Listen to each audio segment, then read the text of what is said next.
Good morning, good afternoon, or good evening, wherever you are. I'm Dr. Ruth Anderson here with my soul sister Teri Angel, here with Enlightened World Network. On Sundays, we do a silent meditation, which means Teri and I go behind the scenes and we meditate together, and we welcome you to join us. I am so excited to be here, the first recording out of this new home. This room is going to be my office. I cannot wait to see what Spirit brings through here. Right now, it is just a cavernous hole. There's no furniture, and I can hear the echo. Teri, I don't know if you can hear the echo, but Yep. feels like I'm in a cavern. But there's a lot of promise of things to come from this office and from this home. So can't wait to start it coming toward you. So please join us in meditation. Teri's going to play some music for us. We'll be gone about 25 minutes or so. Thank you for being here.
And we're back.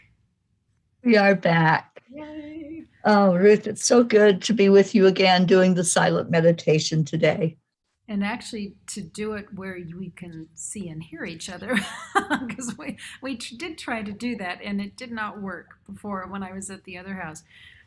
So, for those of you who don't know what's been happening in my world, on December 30th, there was a fire that they're now saying was perhaps started by an underground coal mine fire, which I'm cool with that. I'd much rather think it was that and not people started. Wiped out 1,000 homes in our community, including ours. And when I say wiped out, it leveled it. We have not gone into even try to sort through anything. We found one, it was a miracle, true miracle. One of my mother's china pitchers was on top of the rubble, and I didn't see that before, but then I saw it, and I think it's because that was one of the few things that I was truly grieving, was losing all of my mom's wedding china. So to see that, and then somebody picked it up for me, and of course it broke into like 4 pieces. I mean, it was in 2,000-degree flames. I mean, they said it was just so incredibly hot. So I've got the pieces. We're going to try to stick that baby back together. But I had spoken with Teri literally a week before the fire, and I said, could you imagine starting over completely fresh with nothing? And I have no idea why I said that. I think Spirit was preparing me for what was to come. But in our meditation this morning, it was about preparing this space. And I just got goosebumps saying that, preparing this office, this space for what's to come. And that space of truly just starting over, being open to Spirit and everything that the angels and Divine Mother and Christ and the Creator want to come from this experience. So, one of the things that we did see was a field of the angelic gems, is color energy healing that Teri and I've been working with, but seeing this huge, immense field of these mounds, like almost as tall as we are, and each one being one of the colors of the angelic gems. And with each of those gems was a form or a version of Divine Mother there to meet and greet and welcome us into that space of healing. So Teri, I'm just talking here, Teri. So Teri went in and she went to a yellow gem, which helps to clear lineage and the family lore, any of those things that comes down the ancestral line. And I went to the pink, which helps to release grief. So, Teri, what would you like to share about all that? Well, it was interesting because as we started out the meditation, we were looking at a picture of an item that Ruth is going to have placed in her home. And on that, this particular piece of furniture, I just saw a lot of energy of movement. And there's also what looks like a door on this item of furniture. And that's a huge, huge image of right now. We have so many opportunities. And I physically heard opportunities are knocking at the door. So I think what you've gone through is an opportunity for you to start fresh, to really get into releasing everything, any attachment at all, just releasing it, letting it go. And for me, going into the yellow and clearing in any DNA ancestral energy is something that has come up just recently for me. And to let go of old constructs, of old energy that was passed down through the generations, because we know that everything that's happening in our current life affects 7 generations forward.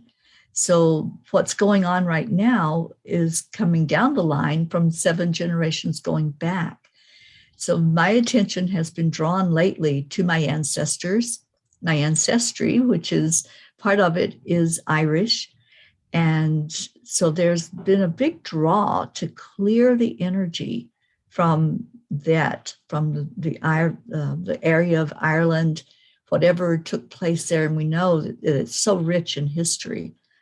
So that's something that I'm looking forward to, actually, is going to clear that land, and not just the land, but to clear the energy. And it was interesting because I saw a poppy as I was walking through that field and went into the yellow energy with Divine Mother. And as soon as I saw myself excavating and digging up stuff that was in the roots, I just got this nod of approval from Divine Mother. But I also saw the poppy come up from the land and fall over. So I know that there's a lot of work to be done. There's a lot of excavating and digging inside to see also what needs to be let go of. And Ruth, I know that's the place that you're at as well, is releasing and moving forward in your spiritual journey. And I'm excited about what that's going to bring forth.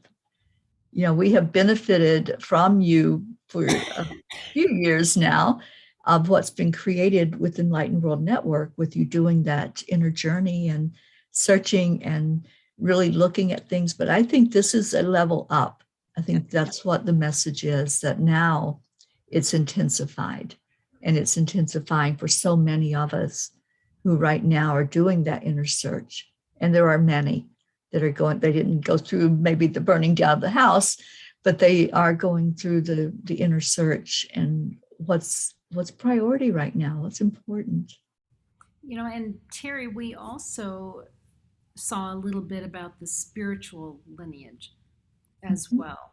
And for many folks, the the people that are in your spiritual lineage are not necessarily the folks that are in your bloodline lineage. And during the meditation, I got to see some of the folks that are in my spiritual lineage, and they're here right with us on Enlightened World Network. It's many of the hosts, and that it is just so reaffirming. You have a larger community than just those that are in your bloodline. So if they're not your favorite people, just spend time in meditation and ask, who is in my spiritual lineage? And you might see some that you have loved and lost. You might see some you haven't met yet in this lifetime. Others you probably are walking closely with. So it's just a fascinating thing to think about lineage in two forms. It is. And it's interesting that you use those words, Ruth, about the biological family and the spiritual family. Um, the angels have had me writing a blog every night, and a lesson and a blessing for us. And last night, as I was writing it and hearing their words, it was about one of my favorite people happens to be hosting me at the moment. And the words came out of me: if I could choose a sister in this lifetime, I would choose her to be my biological sister. There's that much of a closeness. So it's true, we don't need the blood, to be connected that way. We are connected so tightly in the spirit, and our soul group is so important. That's our support. That's who we chose to be here with us on this journey, to learn with, to hold us and encourage us, and have there for all the good times and the bad times, for just everything we go through. So I love that you came out with that, and it was also on my mind last night that if we could choose that person that we grew up with, then there's some of our spiritual family that definitely would be in that choice. Oh, absolutely. Yeah, Teri, I love you so much. I love you so much. I'm so glad you're back. Welcome back. Yeah, a little version called life, but yes. I am back. Well, I know you're going through a lot, and I know that, it's going to be a continuous journey of rebuilding and getting centered again and creating things the way you want them to be. But that's the beauty of this, isn't it? Anytime there's an ending, there's a new beginning. It is. And part of it that I'm really excited about is the work with Come Celebrate Me Home. So, yeah, it feels like the slate was cleared.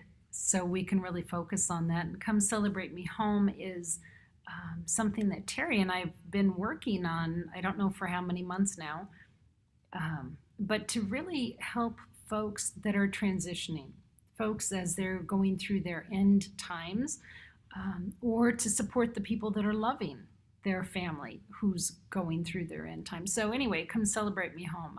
I feel like now there's space for it to come into the world and really become its own thing. So we're looking forward to that. Such a need for it right now, Ruth. Yeah. Because it's dealing with grief and endings and helping to process all of that. Yeah. Yeah. Yay. Friends. Thank you, my sister. I love you so much. And this has felt really good today to be with you and to bring in this message from Divine Mother, I felt was the one really guiding this today. So thank you so much, Ruth. Yeah, thank you. And friends, next time I'm not going to be sitting on the floor when we do this. There might be some furniture in my future. So, all right, friends, love you so much. Thank you for being here with us. Teri, thanks for driving today on Restream. Absolutely. And hello to Jean Lorio, who says, I love you both so much. Thank you, Jean, for being with us today. Bye, everybody.